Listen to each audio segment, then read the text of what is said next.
Yes! Hi, so I just got back a few days ago from my third Stomp It camp, and before I show what I learned at that camp, I thought I should go back and explain where I started with Stomp It camps and what they are. So I did my first Stomp It camp about a year ago, and a few months before that I had just been watching YouTube videos and came across Stomp It tutorials, which seemed to be a channel that did tons of tutorials about skiing, any kind of skiing, from really basic stuff to more advanced stuff. They had tutorials for it, and in watching their tutorials I found out about their camps. So I went over to the website, and it turned out that they did technique camps, freestyle camps, and freeride camps for adults in Laax, Switzerland, which isn't too far away from Berlin. And I thought, this is amazing. It's exactly what I'd been hoping existed. I tried researching lessons or camps for freestyle and park skiing for adults in the past couple of years, and I could just never find anything that was specifically for adults, and I didn't really want to take part in anything like that with a bunch of kids. So I was really happy to find this, and it fit perfectly in my life at the time. I was between jobs, so I had the time off, so I thought, this is great, I'm just gonna do it. And yeah, that was my first Stomp It camp. So now I'll show the footage from that, and yeah, enjoy. So one thing we spent a lot of time learning was how to slide on a box, and eventually I was able to slide a 360. Then I would often try other tubes and rails around the parks. These videos are pretty misleading because I would usually fall off towards the back and land on my hip. Luckily those just weren't recorded. Yeah, we learned a lot of jumping and how to pop in particular. That's where you take off, and moved on to learning the first 180s, and I often lost the ski. I was having some issues with my bindings. Eventually I did get it, and then moved on to learning threes, and this was one of my more epic crashes of the camp where I slammed my face onto the ground, and even with a helmet and goggles I still got this nice shiner on my cheek, and I eventually did land threes. Then would try to use that skill in other places like side hits. That was very graceful.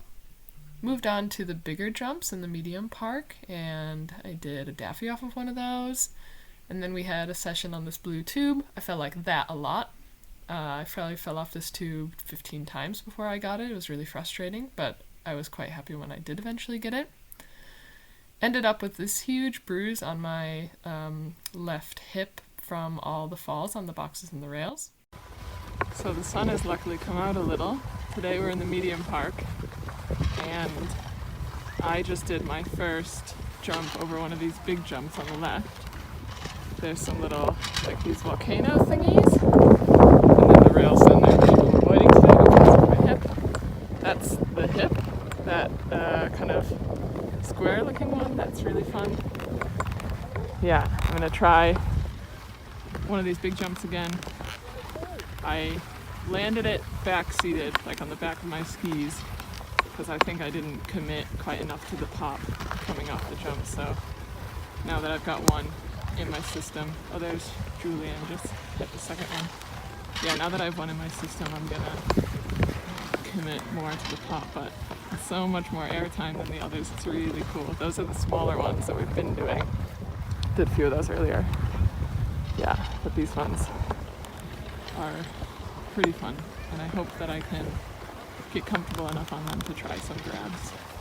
So that was the roundup from my first Stomp It camp, and after camp I was just so high. I was so excited about everything that I'd learned. I couldn't believe some of the things I learned. Like, I never thought I would leave that camp being able to do a 360. It was an incredible experience. The coaching was excellent. Like, they're so good. They explain every little thing to you, and they push you at your own pace. Like, even though I think we were 12 or 13 campers, maybe even 15, still it was like having individual coaching. It was just a great environment. Everybody was supportive of each other. Everybody was helping motivate each other, cheering for each other.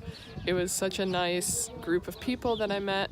I was the only woman at the camp, but that was actually fine. Like, I don't really mind being the only woman among guys, and the guys were all really, really nice. I was a little worried that they would be kind of like a bro-y atmosphere because I know like freestyle skiing and snowboarding can kind of have that.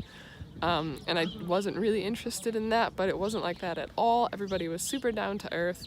We were all beginners at this and quite humble about it. And yeah, it was just an incredible experience. I really, really enjoyed it. I didn't think that I would ever do another one. As I said, it just fit really well in my life at that time. And I had the money from having not traveled for a while due to Corona. And I thought, yes, that was so great, but it was kind of a one-time thing. I wasn't disappointed at that idea. It was just like, I don't know, I hadn't even opened my mind to the idea that I could go back and do more of them. So I was just so happy to have had, people are screaming in the park. I was just so happy to have had the experience, and it really opened up my skiing in general. Like, I love skiing, but in the past years it's become a little, not boring, but just like repetitive, just the same thing over and over again, just going down the piste. And the camp really taught me how to be more playful and try out different things even when you're not necessarily in a park, like going off side hits and doing slope spins and all that kind of stuff. So yeah, it really gave me so much in my skiing and in my confidence. And as I said, I didn't think I would ever do another one, but somewhere along the line that changed, and I'll talk about that in my next video. Hope you enjoyed my first Stomp It camp roundup, and be sure to check out the next one about my second Stomp It camp. Bye!